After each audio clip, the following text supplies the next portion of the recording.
अनिल जी, आपका बहुत बहुत स्वागत है ईटी नाउ स्वदेश में और चर्चा में शामिल होने के लिए। सबसे पहला सवाल सर, देश में जिस परीक्षा के बाद छात्र डॉक्टर बनते हैं वो परीक्षा नीट आज सवालों के घेरे में है। नीट परीक्षा कराने वाली एजेंसी एनटीए को भी कटघरे में खड़ा किया गया है। आप सुप्रीम कोर्ट के ऑर्डर को कैसे देखते हैं? देखिए, सबसे पहले तो ये बहुत दुख की बात है कि हमारे बच्चे जो बहुत यंग बच्चे हैं, 17-18 ईयर्स के बच्चे हैं, जिनके ड्रीम्स हैं, जिनके एस्पिरेशंस हैं, बहुत बहुत इम्प्रेशनेबल एज के हैं, ऐसी एज है जहाँ पे आप बच्चों के दिमाग में कुछ भी इम्प्रेशन छोड़ सकते हैं, वो बच्चे आज दुखी हैं, परेशान हैं। तो ये हम सब के लिए बहुत दुख की बात है। और जैसा जैसा आपने अभी कहा कि इस बार की नीट एग्जाम में बहुत सारी मल्टीपल लेयर्स ऑफ कंट्रोवर्सीज हैं, जो कि एग्जाम शुरू में कहा गया कि पेपर लीक हो गया है, कुछ अरेस्ट भी हुए, ये सब हुआ। और फिर बाद में ग्रेस मार्क्स और कट ऑफ का बहुत हाई जाना और भी मल्टीपल चीजें इसमें ऐड हो गई। लेकिन जो आज का जो जजमेंट है, जिसमें कहा गया है कि इनफैक्ट ये सेंटर ने ही प्रपोज किया है कि जिन लोगों को ग्रेस मार्क्स दिए गए थे उनके ग्रेस मार्क्स को कैंसिल कर देते हैं और दो ऑप्शन दे देते हैं कि या तो आप विदाउट ग्रेस मार्क एक्सेप्ट कर लीजिए या फिर से एग्जाम होगा। इसमें मेरे दो कंसर्न्स हैं। पहला कंसर्न ये है कि जब आप कह रहे हैं कि ये जो बच्चे हैं इनका दोबारा एग्जाम होगा, इनके बारे में पहले एनटीए ने कहा था कि ये वो बच्चे हैं जिन्होंने हाई कोर्ट को या किसी कोर्ट को अप्रोच किया था और ये कहा था कि हमारे सेंटर पे हमारा टाइम लॉस हुआ है और उसकी वजह से हम एग्जाम प्रॉपर्ली नहीं कर पाए। तो बिकॉज ये चीज कोर्ट में गई थी और फिर हाई कोर्ट का डिफरेंट कोर्ट्स का प्रेशर था, तो एनटीए ने इस टाइम लॉस, पहला तो एनटीए ने कहा कि हमने चेक किया, हमने वैलिडेट किया। हो सकता है कि 1000 लोगों ने, 10,000 लोगों ने या 1 लाख लोगों ने हमारे पास ये रिक्वेस्ट डाली होगी या हाई कोर्ट में केसेस डाले होंगे। तो हमने इनको पहले वैलिडेट किया कि कितने लोगों का टाइम लॉस हुआ था और उसमें मान लो ये लोग आ गए 1563 लोग जिनकी बात कर रहे हैं, और इनको फिर हमने एक सर्टेन लॉजिक के हिसाब से ग्रेस मार्क्स दे दिए। अब चलो, ग्रेस मार्क्स तो आपने हटा दिए, आपने कहा कि हम इनका अब फिर से टेस्ट लेंगे, लेकिन ये तो सिर्फ वो लोग हैं जिन्होंने कोर्ट को अप्रोच किया। ऐसे बहुत सारे और भी लोग होंगे जिन्होंने हाई कोर्ट अप्रोच नहीं किया, तो उनका रीटेस्ट लो, है ना। ये तो क्लियर हो गया।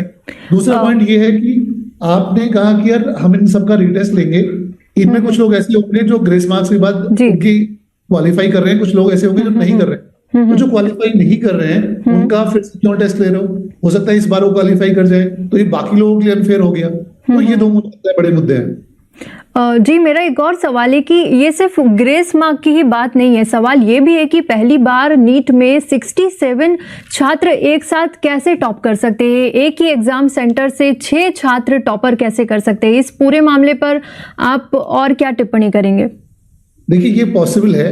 फॉर एग्जाम्पल, नॉर्मली मान लो किसी सेंटर से किसी बच्चे के 670 680 आते और हमने सर्टेन ग्रेस मार्क्स दिए, मान लो सबको 100 ग्रेस मार्क्स दिए और आपकी अपर कैप है 720, तो ये पॉसिबल है कि बहुत सारे बच्चे एक अपर कैप पे जाके रुक जाएंगे।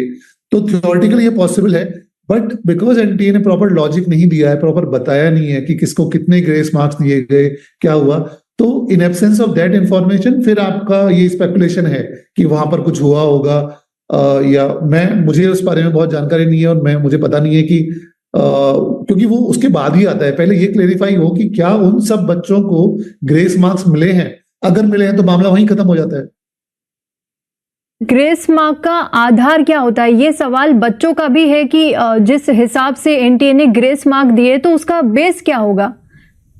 देखिए, उन्होंने लॉजिक दिया है कि 2018 में एक क्लैट का एग्जाम हुआ था जिसमें इस तरह के टाइम लॉस हुआ था बच्चों का, और उस समय कोर्ट ने ये बोला था कि यार जो टाइम लॉस हुआ है, मतलब अगेन वो जो केस था वो कोर्ट में गया होगा, तो वहां पर ये कहा गया था कि टाइम लॉस के लिए आपको कंपेंसेट करना होगा, और उन्होंने इसका कुछ एक लॉजिक बनाया था।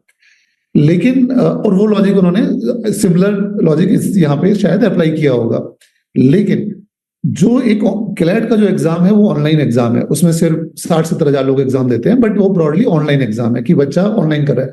और ऑनलाइन में आप मेजर कर सकते हो, आप अक्रॉस मेजर कर सकते हो कि मेरे 60,000 जो बच्चे हैं, इसमें अगर किसी का सिस्टम क्रैश हो गया, सिस्टम लेट स्टार्ट हुआ, जल्दी बंद हो गया, आप क्वांटिफाइबल मेजर कर सकते हो।